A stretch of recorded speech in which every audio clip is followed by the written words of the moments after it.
what do we do with this?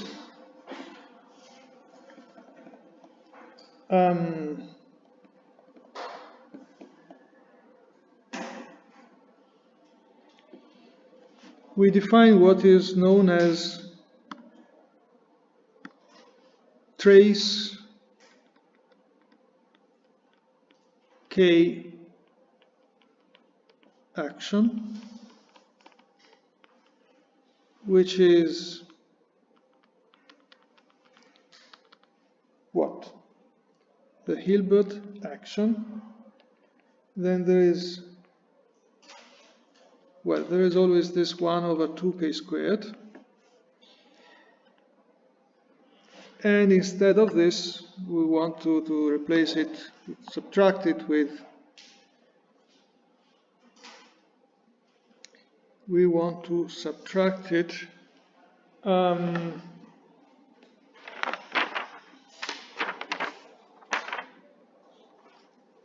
for the purposes of the variation, actually, only.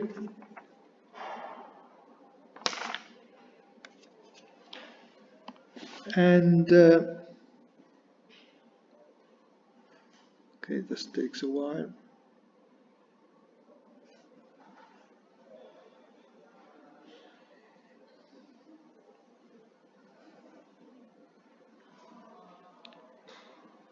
So we want to write the action with a correct boundary term, which we anticipated here.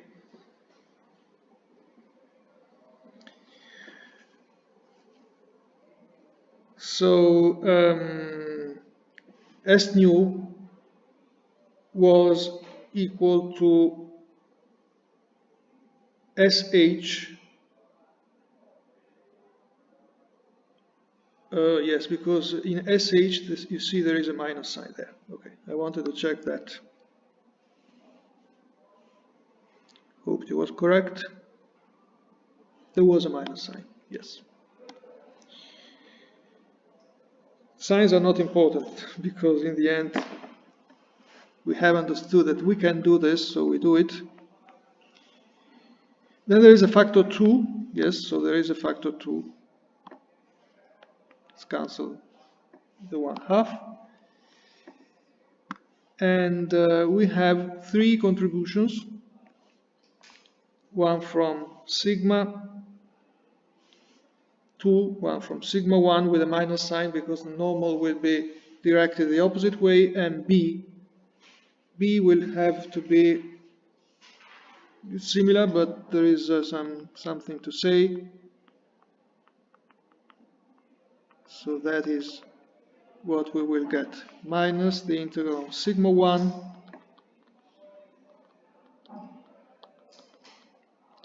d3x, and then there will be an integral on B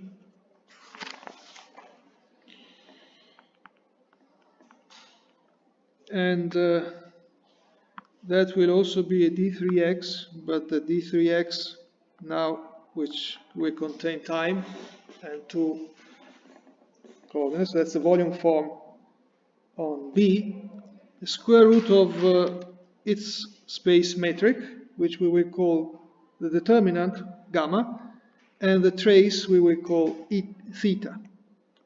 So we will have a metric which will be G mu nu, which we will call gamma. It will be G mu nu instead of H, plus n, the normal, we will call the normal U,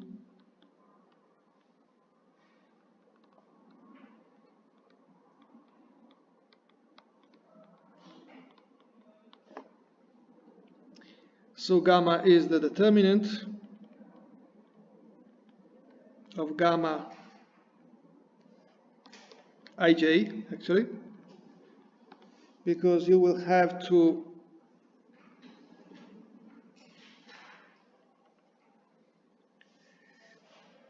decompose gamma in the same way as we did here. The only difference is that in the space block there will be no minus sign. but apart from the minus signs,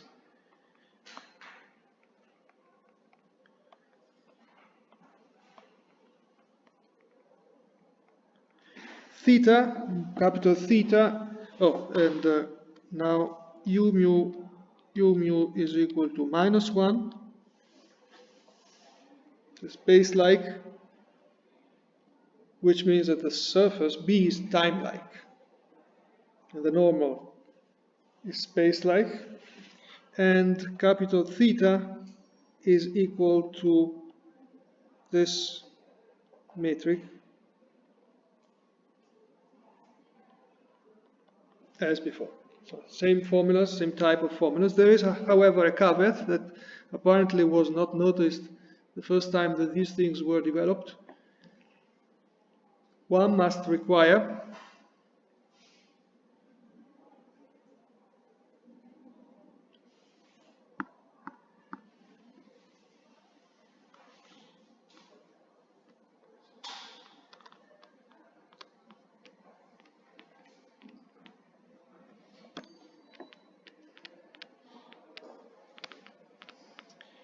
n mu, u mu equals 0 on the intersections.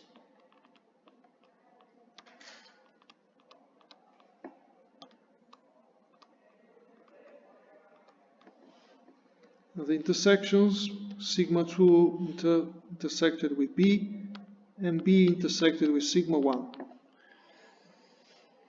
Because here, yes, we are very naively describing this boundary. This boundary, however, as you see, is not a smooth manifold. It's a kind of cylinder. Well, it should be a cylinder, actually, to have those four vectors orthogonal in the...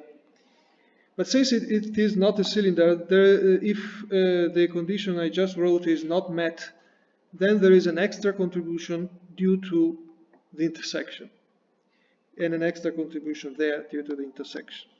So, but you can avoid that if you take your boundary, that it is compactification of the boundary you will have. So it's no problem to do this, because anyway you will have to let it tend to infinity. You take a boundary that is such that this happens. Otherwise, there are extra contributions.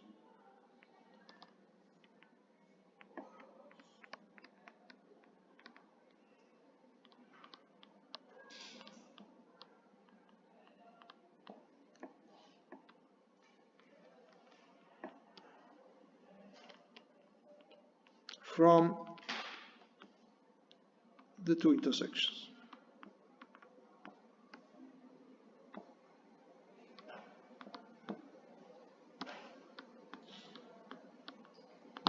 B. Okay, so in the end,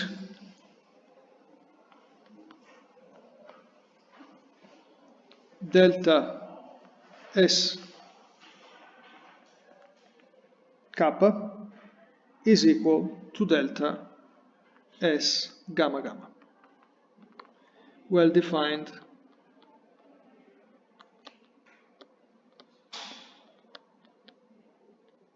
variational problem.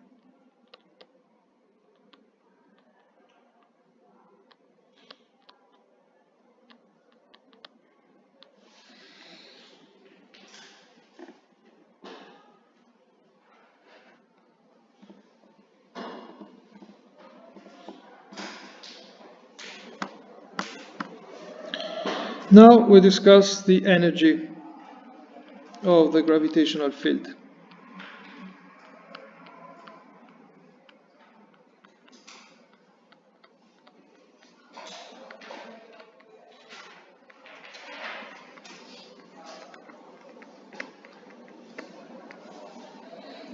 And we recall some basic formulas from QED, where you have field equations of this form, and then you can define a charge the conserved quantity, that's the electric charge. That's in principle a Q of t, but it does not depend on t. But let's first write it as a Q of t. And that is the integral of the zeroth component, the density. And you have the continuity equation, where this can also be written as the integral on R3 d3x J0 is according to this equation, partial mu f mu 0.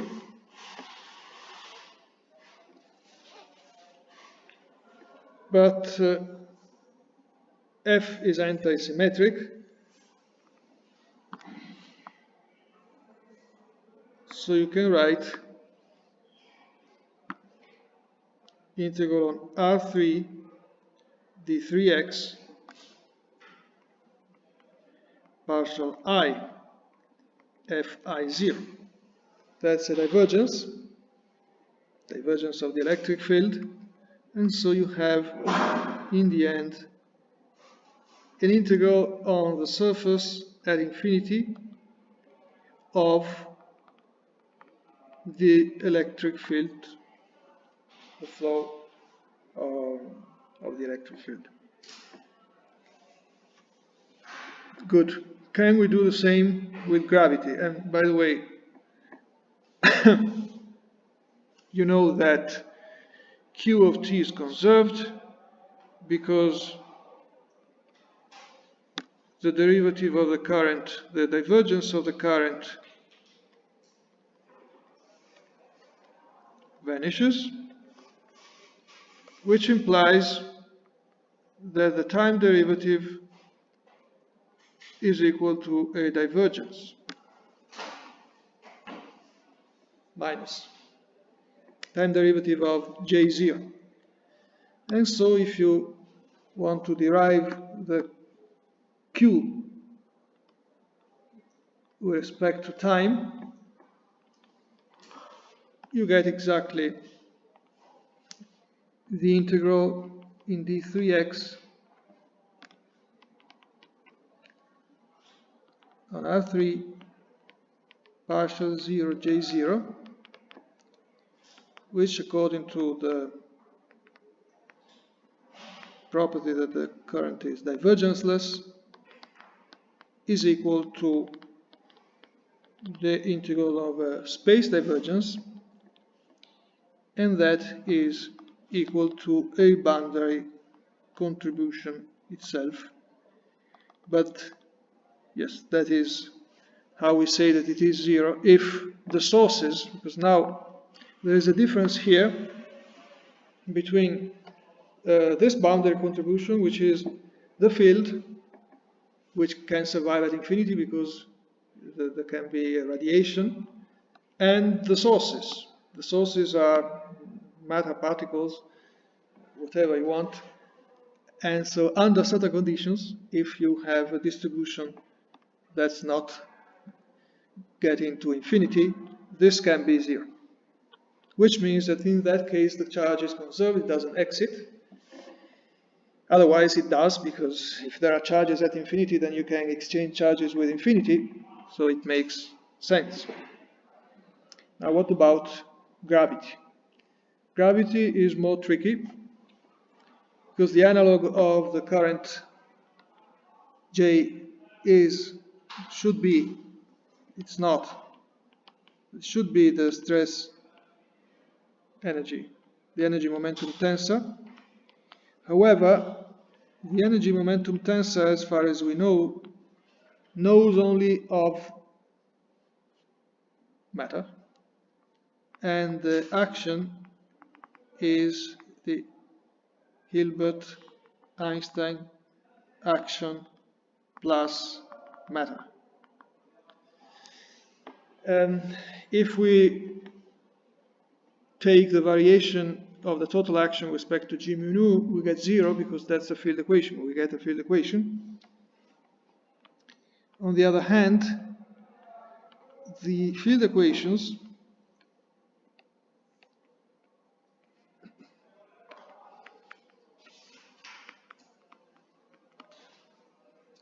imply what?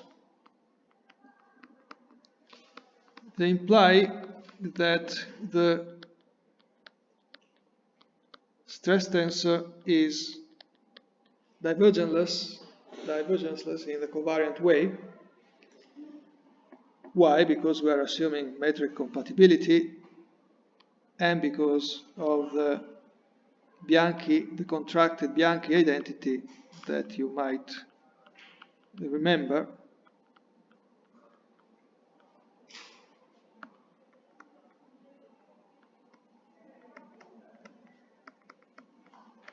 So metric compatibility and torsionlessness are assumed. The other one is an identity. So certainly the stress tensor is covariantly constant, but that's not what you need. Because to make everything work, you need to have a conserved quantities. You would need this to hold with partial, not with del. Why? Well, first, what are the supposed to be conserved quantities? They are not the charges, they are the for momentum. P mu. That is, or actually it's better to define it with upper indices. Those are the conserved quantities in case of gravity. They follow from invariance under translations. And there are not only those, of course, there are also other generators for the Lorentz group, for example, but now we focus on P mu. They should be equal to that kind of thing.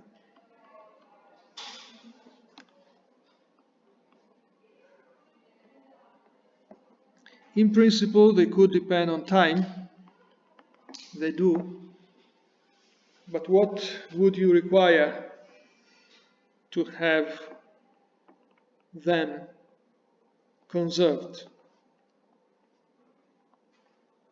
It's the same argument as before. We just ignore the index, mu. It requires this for every mu, not this.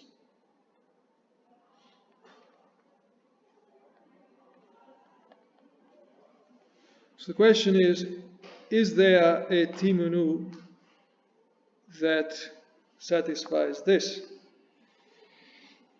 And of course, a hint that this T is wrong is that this T contains only matter, and as we have said, there should be a contribution from gravity. Now we can define the right T mu, but it will not be very good, very nice, because it will not be covariant. So we can define something that satisfies this thing, but it will not be covariant. And if you think a moment, it's not really possible to define a covariant notion of energy, because anytime you talk about energy, you are thinking of a specific frame.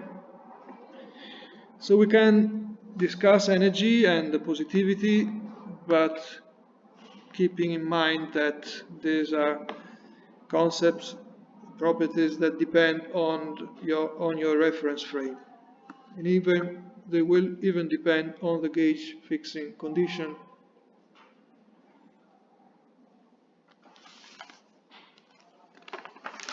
So what do we do? Let's consider the field equations again.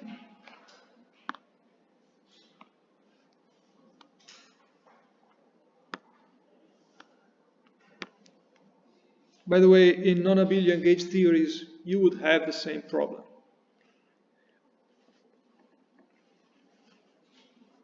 But there it's less serious because there are ways to show that in the end the difference between sources being constant or covariantly conserved or covariantly conserved doesn't matter in the charges, but here they do matter. So let me call the right hand side here E mu nu of G, and let us expand G mu nu around flat space.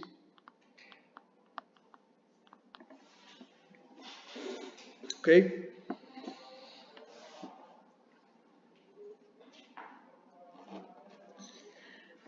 Now to illustrate what we are going to do, we will have eta G mu nu, eta mu nu of G will be equal to E mu nu of G will be equal to E mu nu of eta.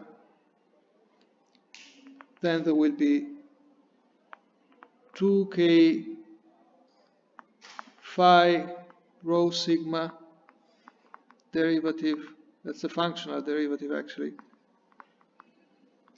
delta E mu nu of G delta phi rho sigma calculated in flat space. There is an integral, because when you have a functional derivative, have an integral. Let's say that this is y and this is y, so there is d for y. It's a sum.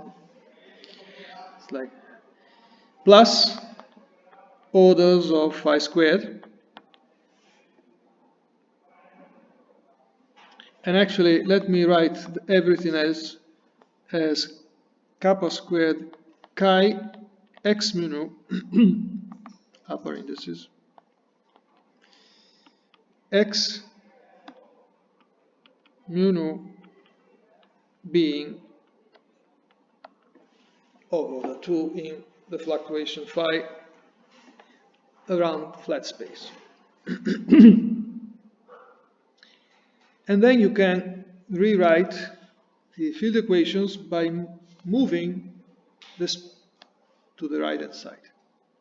That is the contribution of gravity to the stress tensor T. So if you want, let us emphasize that this is the matter stress tensor,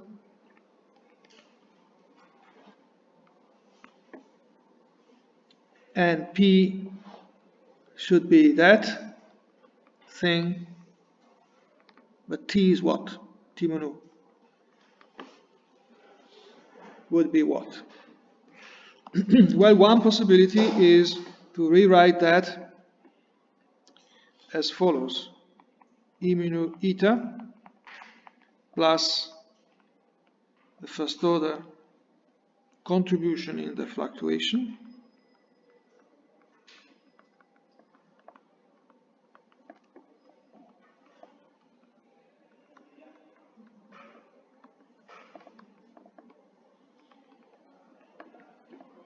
and then we move x to the right hand side,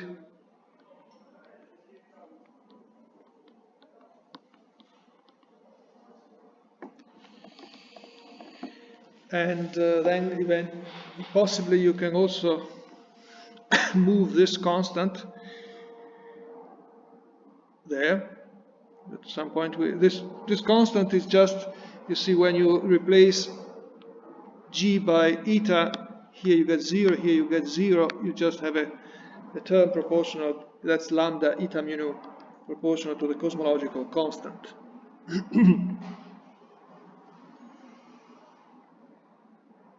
And so we do not include in what's on the left, on the right hand side, just because we want something proportional to k squared on the right hand side. Point is that this thing is non-covariantly conserved.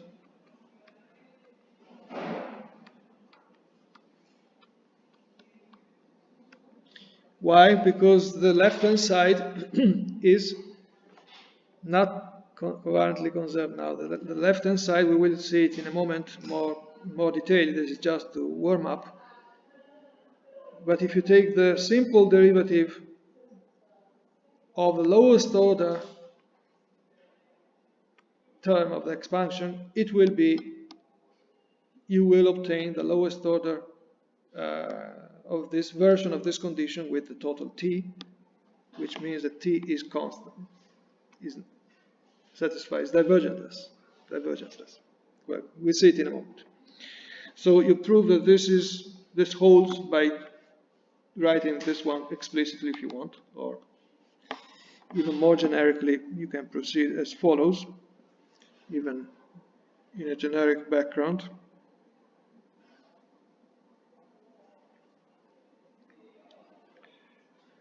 So let G bar mu nu, it will be flat space in a moment, but for the moment it is a generic background.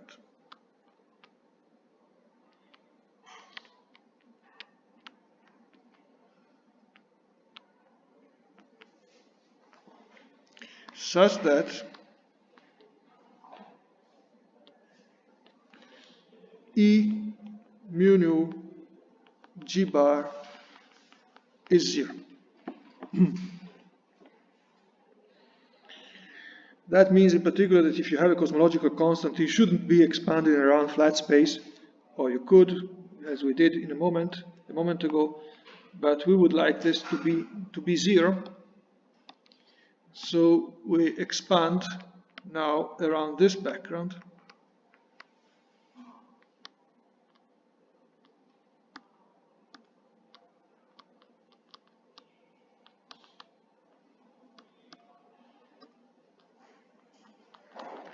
And the fluctuation we will call h. Epsilon is small. It will have to go to 0. It can be 2k. Epsilon is our 2k in the previous case, and h is our phi, and g bar would be our eta. But for the moment, let's be generic. And so we can say that E mu nu G is equal to E mu nu G bar, that's 0, so 0. Then there will be some term proportional, the first order term, epsilon, which is what we wrote there, calculated on the background. And this we call K. Everything is called K. Remember, it's not the same as same K we saw previously. We could call it some other thing, but we can call it Y.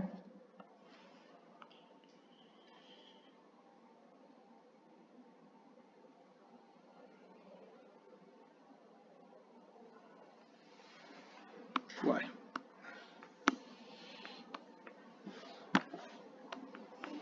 And then there are terms of order epsilon squared.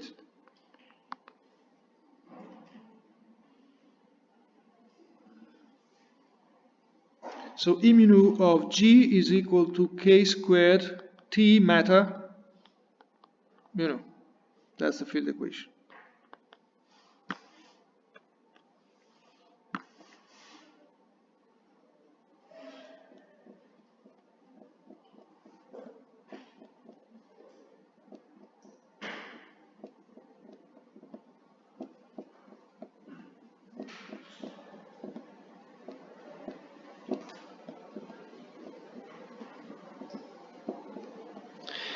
Now, let's take the divergence of the whole equation, as we already did, to prove that the matter stress tensor was covariantly constant, but we expand also the divergence. So there will be a divergence with respect to the background, plus some correction, which we don't even need to specify.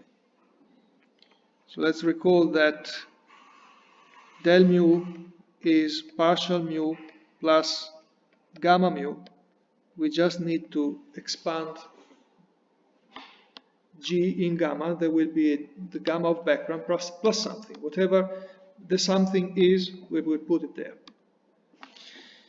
And so if we compute del mu E mu nu of G, that will be equal to what? Well, this is 0, so it gives nothing. There will be epsilon, and the lowest order will be del bar mu epsilon mu nu, and everything else, this one here, for example, will give order epsilon squared.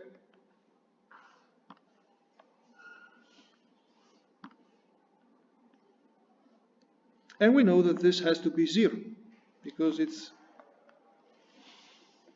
we know that it has to be 0. So if it is 0, every term of the expansion is 0, and in particular,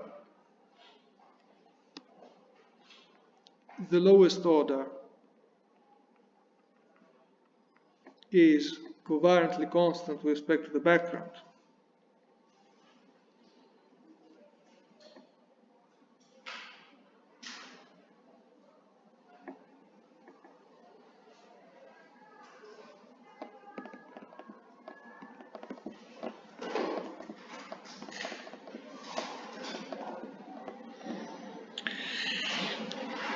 Particular,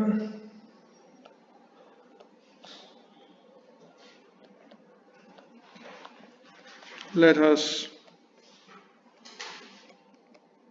take lambda equals 0, background equals flat,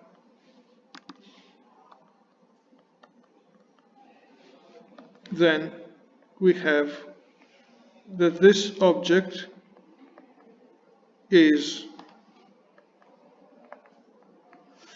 conserved, divergenceless.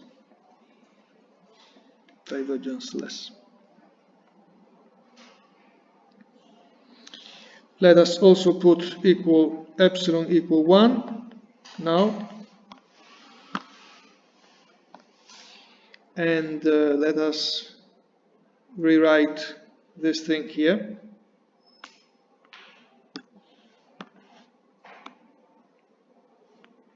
By moving this O epsilon squared, which is what we called x previously. Let's say that this is, well, it was kappa squared x, okay.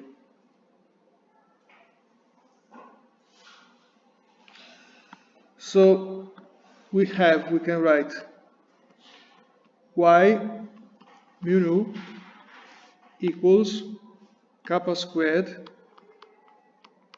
Tm mu nu minus that x mu nu, which is the equation we had before, but now we have this piece of information more,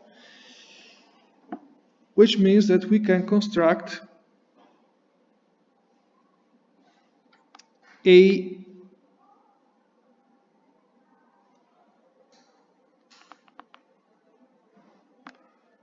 conserved for momentum.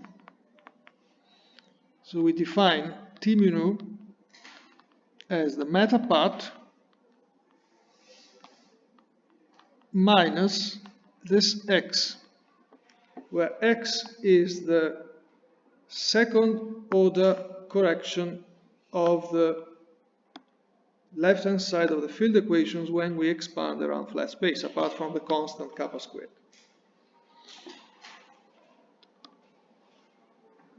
So we have this thing. Yes, so that means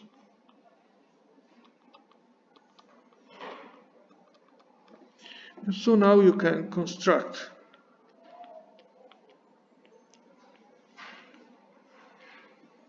the conserved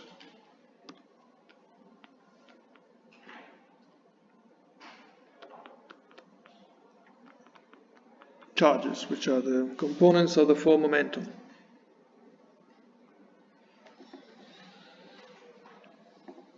And you will know for sure that this derivative is 0. Now the question is,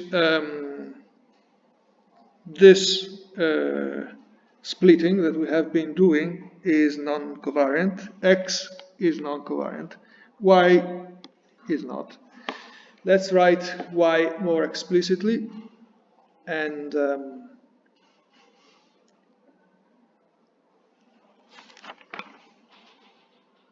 yes, and write the analog of the Gauss theorem, if you want, of QED in the case of gravity. So you see you have the integral of J0, that's the charge, but then you use the field equations, that is the integral of some total derivative. In Y, in this Y mu nu, there is a total derivative, and then it will be written as a contribution from the boundary, but not from matter at the boundary, from radiation at the boundary. Gravitational radiation, if you want.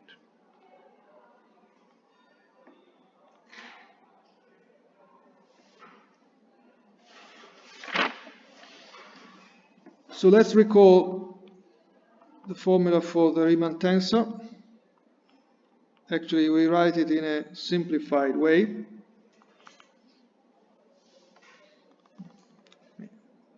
Not get confused with the indices. Lambda, alpha lambda rho sigma. That is equal to partial rho gamma lambda sigma alpha minus partial sigma gamma lambda rho alpha.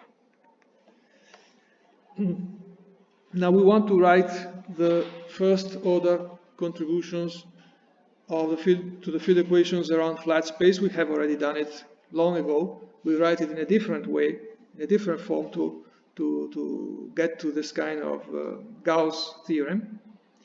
So we are just interested in the first order of the expansion. We do not need the terms with gamma gamma of the Riemann tensor. It's sufficient to keep the linear term. And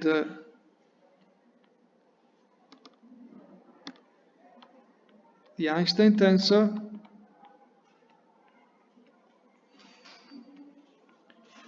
can also be written from the Riemann tensor. This I think we remember as well because we used it to derive the field equations. But if we don't remember it, just check that it is correct. So it's 1/4, and that delta is a determinant like that.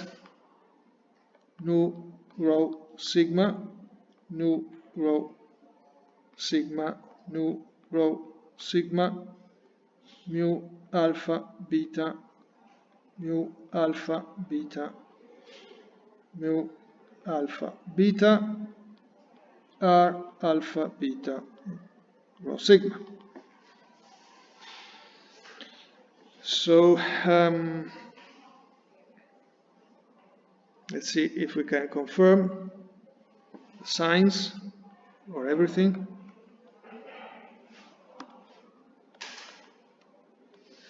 So when we compute the determinant there, delta rho alpha, delta beta, sigma give r times 2, because there are two contributions.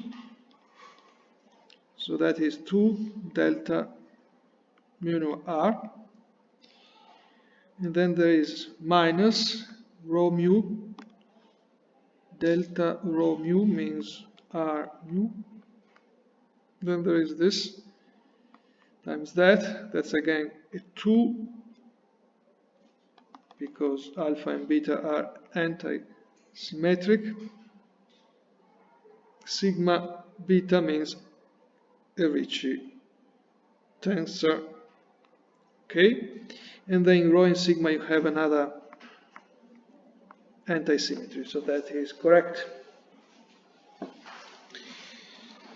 So we want, again, the first order of this expansion around flat space. We now use this formula and insert del gamma into here instead of the Riemann tensor.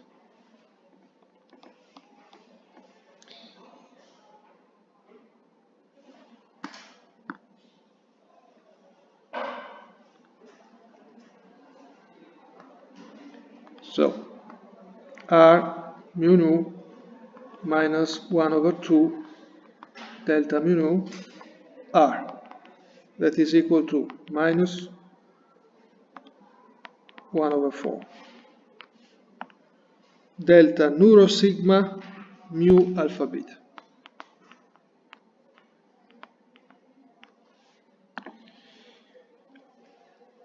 That Riemann tensor is equal to, we have to raise one index, so there is an eta beta lambda.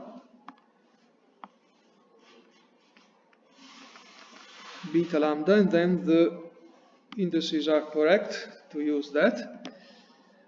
Partial rho gamma lambda sigma alpha.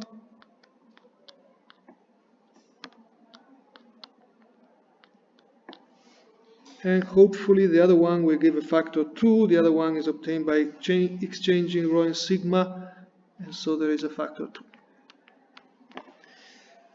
We are getting there because I recall what we want is a formula similar to the one of the Gauss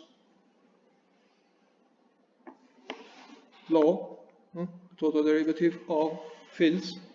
Here it is a derivative of the electric field, but here we cannot get there. We have a derivative of the Christoffel symbols, but these others, the rest is just made of constants, so many indices, but still constant. Let's see if there is a way to write this better. Not much, actually. Okay, let's say order phi squared. Call it phi now. And we write this as 1/2 partial rho q mu rho nu, which is our y. Well, first, before y was with both upper indices.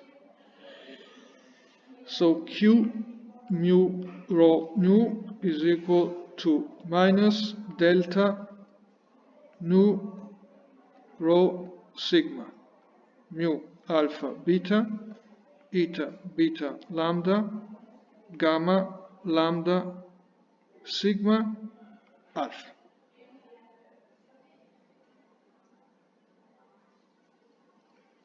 It is anti-symmetric in rho and nu,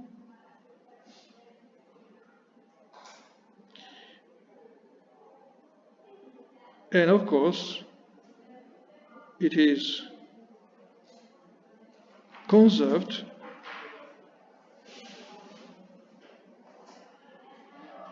y is conserved because that derivative is equal to 1/2